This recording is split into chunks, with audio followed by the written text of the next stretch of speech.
অষ্টম শ্রেণী অর্থাৎ ক্লাস 8-এর জন্য এখানে 1 নাম্বারের কিছু প্রশ্ন আলোচনা করা হলো। আমরা সাধারণত বড় প্রশ্ন সবাই পারি, কিন্তু 1 নাম্বারের প্রশ্নগুলো আমাদের একটু সমস্যা হয়। তার জন্য আমি তোমাদের বেছে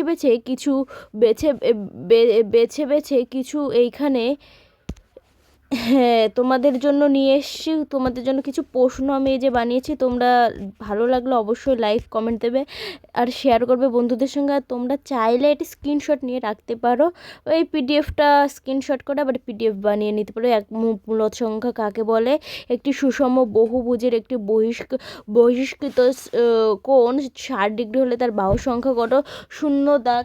x = কত হতে পারে? a + b তার হোল স্কয়ার - a - b তার হোল স্কয়ারের মান কত? সম্পূরক কোণ কাকে বলে? একটি টেইলর সিরিজে 10টি পদ থাকলে তার মধ্যমা পদ কোনটি? 2x = 10 হলে x² এর মান কত? পাই চিত্রে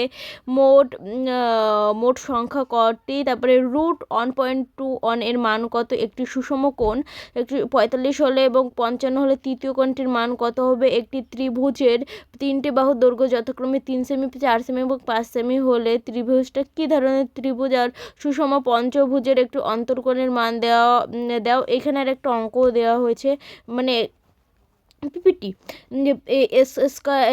x + y³ বিস্তৃত পদের কয়টি সংখ্যা লঘিষ্ঠ আকারে প্রকাশ করো? বিপরীত দুটি পরস্পর বিপরীত কোণের একটি 70 হলে অপরটি কত হবে? 0.33। পৌরাণিকের মান কত? গসাগু করো, শূন্যস্থান পূরণ করো। তারপরে লসাগু। একটি আয়তকার দৈর্ঘ্য এত হলে তার প্রস্থ কত হবে?